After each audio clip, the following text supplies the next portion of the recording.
চট্টগ্রামের দুই কিশোরীর অন্তর্ধান রহস্য যেন সিনেমার কল্পকাহিনীকেও হার মানায়। ঘর থেকে পালিয়ে কুমিল্লায় বাসা ভাড়া নেয় তারা, তাও আবার স্বামী স্ত্রীর পরিচয়।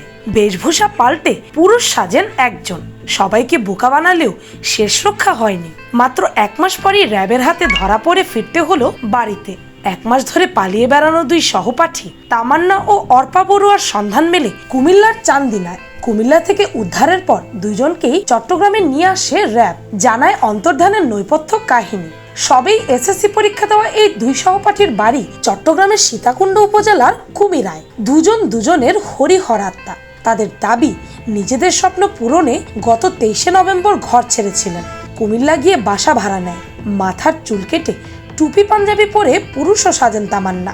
অর্পাকে স্ত্রীর পরিচয় দেন। দুইজন দুই ধর্মের হওয়ায় পরিবার বিয়ে মেনে নিচ্ছে না বলে গল্প ফাঁদেন বাড়িওয়ালার কাছে। তামান্নার স্বপ্ন সেনাবাহিনীর কর্মকর্তা হওয়া এবং অর্পার স্বপ্ন ডাক্তার হওয়া, কিন্তু পরিবার তাদেরকে ছোট বয়সে বিয়ে দিয়ে দিতে চায়। আর সে কারণেই অর্পাকে নিয়ে ঘর ছাড়ে তামান্না। তারা জানিয়েছে তারা প্রতিষ্ঠিত হতে চায়। পুরো ঘটনাকে এক ধরনের ফ্যান্টাসি বলেছে র্যাব। নাটকীয় সব ঘটনার শেষে সন্তানদের ফিরে পেয়ে খুশি পরিবারের সদস্যরা। যেই স্বপ্ন পূরণের জন্য যেই অন্তর্ধান সাজিয়েছিল, সেই স্বপ্ন পূরণে এবার পরিবারের সহযোগিতা চাইছে এই দুই তরুণী। এছাড়াও প্রশাসনও তাদের স্বপ্ন পূরণে পাশে থাকবে। সমাজে প্রতিষ্ঠিত হওয়ার জন্য তরুণীদের এই অদ্ভুত কর্মকাণ্ড সত্যি বিরল ঘটনা।